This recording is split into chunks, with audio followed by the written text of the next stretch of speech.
네, 이번엔 메이저 공략주를 알아보는 시간입니다. 하나대투증권 도공역지점의 하진태 부장 함께 하겠습니다. 안녕하십니까? 안녕하십니까? 자, 수급 동향 알아보기 전에 일본 증시에 대한 얘기를 빼놓을 수가 없는 것 같은데요. 어제 또 5%가 급락했습니다. 대응책들이 나오고 있더군요. 미국이 일본의 연기금이 동원이 돼서 증시 부양을 할 것이다. 이런 방어적인 이야기도 있던데 일본 증시는 어떻게 보고 계십니까? 네, 일단 날개는 한번 좀 꺾인 것 같다라고 말씀을 드리겠습니다. 기술적 분석으로 봐도 대략 15,500 정도에서 쉬었다 가야 되는 그런 구간이었는데 워낙 과속을 하다 보니까 한 500포인트 정도 더 갔었죠. 16,000 근처까지 갔다가 밀려 내려왔습니다. 과속은 꼭 그 뒤탈을 나타나게 되는 상황이 됐고요. 그리고 7%, 5% 하는 식으로 개별주 정도의 그런 조정이 나오고 있다. 이제 추가적으로 각국에서 돈을 빼서 일본으로 들어가는 것은 일단 차단이 됐다라고 보시면 될 것 같고요. 그리고 그런 구간에서 14,000원대에서 지지력을 어느 정도 확보를 했었는데 어제 곧바로 많이 하락을 하면서 그거에 대한 지지력도 없어졌다는 부분을 볼 수가 있습니다. 자, 지금 상태에서는 여러 가지 측면의 제도보다도 수급에 의한 힘의 균형으로 해석을 해야만이 다음 목표치 같은 부분들이 나올 텐데요. 대략의 부분으로 봤을 때 여러 가지 정책적으로 삐끗거린다는 부분은 계속해서 나왔던 부분이고 수급에 의해서 돈이 흐름이 과연 어디로 갈 것이냐라는 부분을 봤을 때 일단 지지력으로 했던 14,000 초반대가 무너졌기 때문에 이제는 이 12,000 중반대 정도까지의 하락이 될 것 같다.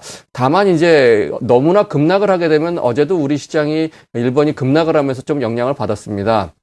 일단 급등락은 조금 우리 시장에도 좋지 않은 영향을 미친다. 전체적으로 꼭 우리뿐 아니라 글로벌 시장 전체에 영향을 미치기 때문에 완만한 흐름 속으로 12,000 중반대 정도까지 추세 하락을 한다 그러면 우리 시장에 더욱더 도움이 되는 그런 쪽으로 흘러갈 것 같다. 이렇게 요약할 수 있겠습니다. 네. 자, 우리한테 도움이 될 것이다라는 것은 수급적인 이야기도 많이 있겠죠. 일본으로 많이 쏠렸던 자금들이 일부 환류를 하고 있는데 외국인 투자자들이 이틀 연속 3천억 이상 순매수를 했습니다. 오늘까지도 만약에 순매수한다면 일단 기조적으로는 조금 변화가 분명히 있는 거라고 판단되는데요. 지난 2주간 코스피에 대한 메이저 주체들 수급 현황 한번 볼까요? 예, 지금 말씀하셨듯이, 자, 이틀 동안 어제 저녁 때는 한 2,200억 정도 산 줄 알았더만 오늘 아침에 보니까 3,900억으로 정정이 되어 있습니다. 이틀 동안 3,900억씩 7,800억을 매수를 했습니다. 그 자금이 물론 일본에서 갔던 자금이 곧바로 돌아간다고 생각하진 않습니다만은 일단 2번, 3번 정도 연속된다 그러면 기조적으로 흐름이 이제 한국이 더 싸게 보이고 돈이 몰리는구나라는 그런 이점을 이제 사람들에게 볼 수가 있겠는데요. 지난 3주간을 한번 따져봤습니다. 일단 4월 달만 해도 외국인이 2조 9천억 정도를 매도를 했는데 5월 달에 매수 전환을 확실히 했습니다. 한 4천억, 5천억 정도 이 정도 매수 전환을 했고 오늘까지도 그렇게 나쁜 상황은 아닐 것 같기 때문에 추가적으로 이제 매도가 매수로 전환되는 그런 5월 달의 기준이 됐다라고 볼 수 있겠고요. 기관도 대략 3주 동안 한 5천억 정도 매수를 해줬습니다. 연기금이 9천억 그래서 시장에 상당히 견인차 역할을 해줘서 굉장히 강력한 힘을 볼 수가 있었고요. 자, 이제 투자 주체별로 매도 상황을 한번 살펴보도록 하겠습니다. 외국인 매수 동향을 먼저 한번 표로 준비를 해봤는데요. 자, 삼성전자가 드디어 보이기 시작을 하고 있습니다. 이틀 동안 20만 주. 그러니까 3천억 정도를 매수를 한 겁니다.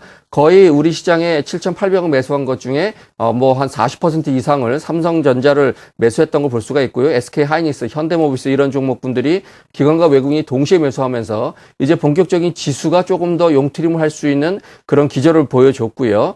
현대자동차, 우선주와 NC소프트는 기관과 외국인이 조금 엇갈린 그런 형태를 나타내고 있습니다. 거기에 삼성물산, 현대건설식의 낙폭과대 건설주까지 좀 보이는 그런 상황을 볼 수가 있습니다. 기관 매수를 한번 넘어가 볼까요? 역시 기관은 지수에 대해서 레버리지로 대응을 하겠다는 부분으로 최근 며칠 동안 코덱스 레버리지를 가장 많이 매수를 했고요. 거기에 기아자동차도 보이죠. 역시 삼성전자 보이고 우리금융, 현대글로비스 두 종목은 외국인 매도와 좀 엇갈렸는데 자세히 보시게 되면 우리금융, KB금융, 하나금융지주 이런 식의 금융사, 은행을 굉장히 기관들은 많이 매수했다는 특징을 볼 수가 있습니다. 매도 쪽으로 넘어가 볼까요? 외국인 매도가 되겠는데요. CJ제일제당 나오죠. CJ 쪽에서 얘기가 많이 나오고 있고요. 한국전력, 대우조선해양, 삼성중공업 정도는 기관과 외국인이 동시에 매도를 했다라는 부분을 볼 수가 있고요. 우리금융과 현대글로비스는 좀 전에 말씀드렸듯이 기관과 좀 엇갈린 그런 매매를 형태를 나타냈습니다. 매도는 그렇게 많지는 않은 부분으로 바뀌었고 기관 매도 쪽으로 볼까요? LG전자, 한국전력, 코덱스 인버스는 기관과 외국인이 동시에 매도를 해서 역시 인버스 매도 아래쪽으로 내려가지는 당분간 않을 것이다라는 부분을 볼 수가 있습니다. 자, 전반적으로 SK하이닉스, 삼성전자 같이 IT 대표주들 그리고 자동차주들을 매수했다는 걸 볼 수가 있고요. 특이한 것은 기타 매수 종목 중에 OCI가 기관과 외국인이 동시에 매수한 부분을 볼 수가 있습니다. 자, 동시 매수한 종목군들의 또 특징을 조금 볼까요? 외국인 같은 경우에 아까 건설주를 매수를 했다 그랬는데요. 이 대림산업, 현대산업 같은 경우에는 기관과 외국인이 동시에 매수를 해서 건설주 쪽에 한 축이 있고요. 두산그룹주가 양매수가 많이 들어왔습니다. 두산우선주, 두산중공업 이렇게 세 개 종목 정도가 돼 있고 금융지주, LG그룹 이런 정도로 계속해서 매수를 좀 한 부분이 있고 소비 관련주인 대상이나 빙그레, 락앤락, 이마트 이런 것들은 동시 매도로 좀 잡혀 있습니다. 네. 자, 이번에는 코스닥도 뜯어봐야 되겠죠. 분해를 해봐야 되겠죠. 예, 코스닥도 역시 외국인 매수가 상당히 좀 우위에 들어가 있는 부분이 되겠습니다. 2,600억 정도 매수를 했고 기관은 2,500 정도 매도를 했는데요. 종목별로 한번 살펴보도록 하겠습니다. 먼저 외국인 매수 쪽을 표로 한번 준비해봤습니다. 자, 파트론과 파라다이스는 조금 엇갈린 행보가 좀 나타난 부분을 볼 수가 있고요. 서울반도체와 삼천리 자전거가 오랜만에 보입니다. 삼천리 자전거가 최근 들어서 참 좋은 레저와 더불어서 자전거 관련주들이 고점을 돌파하려고 시도를 하고 있는 모습과 더불어서 기관과 외국인이 동시 매수를 했구나라는 부분을 볼 수가 있고요. 기관 쪽으로 넘어가 볼까요? 자, 서울반도체, 원익 IPS가 최근 들어서 굉장히 많이 매수한 것을 알 수가 있죠. 게임빌, 잉크테크, 인터플렉스 같은 종목군들이 기관과 외국인 동시에 매수를 해서 특징적인 부분이 LED 관련주들, 서울반도체나 루멘스 같은 것들이 눈에 띄고 그리고 자동차 부품주들 또 IT 주 중에 턴어라운드가 되는 인터플렉스 같은 것들이 좀 눈에 띈다라고 볼 수가 있습니다. 매도 쪽으로 보도록 하겠습니다. 루멘스는 기관은 매수했는데 외국인은 좀 매도를 해서 외국인은 서울반도체 쪽으로 더 쏠림 현상이 나타났고요. 뷰웍스나 시젠, 덕산하이메탈, CJENM은 기관과 외국인이 동시에 매도한 종목으로 나타나고 있습니다. 기관 매도로 넘어가 보겠습니다. 자, 컴투스와 덕산하이메탈이 같이 매도로 나오면서 여러 가지 종목이 나타나고 있습니다.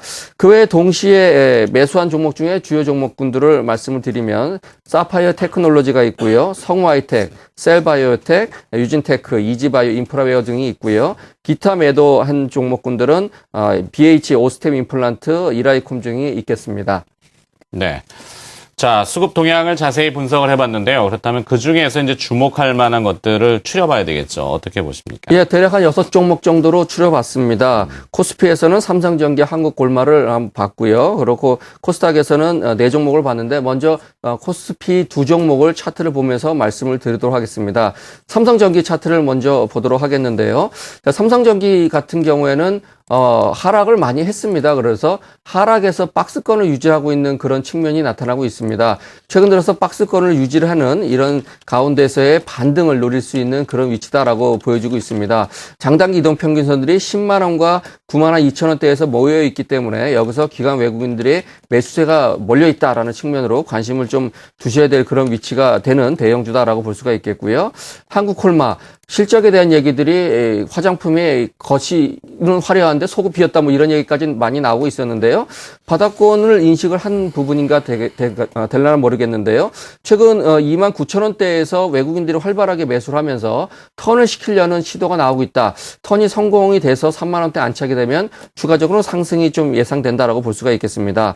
자, 코스닥 종목은 4종목 정도를 한번 살펴봤습니다. 바이오니아, CTC 바이오, 아비코전자, 태양기전 적응되어 있는데요. 빠르게 종목을 한번 살펴보도록 하겠습니다. 먼저 바이오니아 차트가 되겠는데요. 자, 이 4종목 중에 바이오니아 같은 경우 CTC 바이오 이렇게 바이오 종목이 2종목이 되겠습니다.